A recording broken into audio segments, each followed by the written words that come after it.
السلام علیکم مرګرو. نننی کلاس کې موږ د روټیټ خبره کوو چې په سکیچ اپ کې موږ روټیټ څنګه کوو او د روټیټ په ذریعہ به موږ کاپی څنګه لیو. صحیح ده. نو څنګه چې موو کمانډ موږ سره صرف موو نه علاوه کاپی کوي، نو دلته موږ سره روټیشن چې کوم دی دلته موږ سره روټیشن دی، نو دا موږ سره کاپی هم کوي او روټیشن هم کوي. روټیشن به موږ څنګه کوو؟ تاسو کله چرته په دې لاره شئ دا ټول سلیکټ کو او بیا په دې روټیټ کلیک کو، نو ګوره دلته به تاسو چې کوم سیټ ته راځئ کنه، ګوره دا شین شو او دلته راشي دا به څه شي، سور شي. که تاسو دلته راشي دا به دلته هم بیا شین شي، هغه طرف ته به دا څه شي، سور شي او د پاسه نه به دا شین وي، بلو شین به وي. صحیح ده.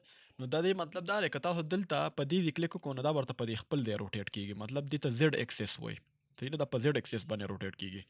زه سکیپ وامه، که تاسو دلته راغلئ په دې هم کلیک کړو نو دا به د ایکس اکسس نه تاویږي. ګوره ورته ها، دا اوس د ایکس اکسس نه تاویږي. صحیح ده.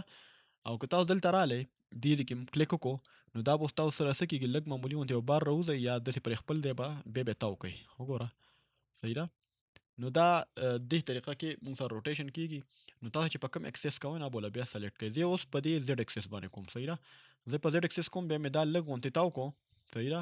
د دې نه او بیا تاو ومنو که دلته ول تاسو انګل هم ورکوئ، دغه دی کې لاندې 45 انګل لیکلی دی که نه، نو زه ول ویم زه وایم چې دا دې په 15 کې وشي. صحیح ده. نو اوس 15 کې ما سره روټیټ شو. داسې تاسو د دې نه هم روټیټ کولی شئ. صحیح ده. او زه رالم دا بیا په 90 کې شي، نو ګوره په 90 کې شو. صحیح ده. دا روټیشن آسان دی، دا بس تاسو وګورئ په خپله. کاپي به ترې موږ څنګه لو؟ مثال کې طور پر دا زه ډیلیټ کوم د دې نه او زه راځم یو سرکل به جوړ کړم، دې کې به جوړ کړم. صحیح ده. چې لږ بار وي، د سنټر نه لږ بار وي. او زه علم دا مې ټول سلیکټ کو، زه راځم روټیټ او په دې سنټر مې کلیک کو، د دې نه دې تاو شي. صحیح ده. به د دې نه داسې تاویږي. صحیح ده. نو دلته به زه کنټرول بټن ووهم څنګه مې چې هلته وهلو، دلته مې څنګه ووهل نو هغه اوریجنل په خپل دی پاتې شو. کاپي به ترې زه اوس والمه، تاسو چې ترې څونه والئ هغونه والئ. نو زه به ترې دونه کاپي والم چې تقریبا دلته لاندې 13 لیکلي، زه به ترې 13 والم. صحیح ده. وګوره 13 کې مې ترې یوه کاپي واخیسته، خو که دلته ورپسې تاسو دا د ضرب نشان ووالو او بیا تاسو ولیکل چې یاره شپږ دې والي، یا زه به ورته ووایم چې 10 کاپیانې دې ترې والي، نو وګوره تاسو سره 10 کاپیانې داسې جوړې کړلې. صحیح ده.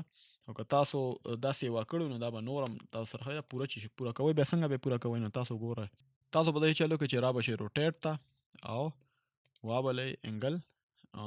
تاسو به کنټرول ووهئ چې تاسو سره کاپي والي او 13 مې له انګل ورکو، بیا مې ورسره ولیکو دا او 11 مې ورپسې ولیکو، نو تاسو سره به 11 کاپیانې داسې والي. صحیح ده. د هغې نه علاوه ورسره 11 والي، نو ټوټل به دا 12 شي. صحیح ده. نو وګوره تاسو سره یو ښایسته غوندې ګل غوندې جوړ شي. صحیح ده. نو که تاسو دې کې دا څه ډیلیټ کوئ نه ډیلیټ کړئ، ګوره دا بار بار ډیلیټ کوم.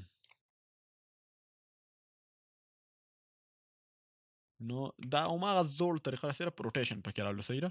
داسې روټیشن کې زه بیا راځم کنټرول، ما سره مثال کې تو پر دلته د به والم دا ما سره یو آبجیکټ دی او زه به دا روټیټ کم،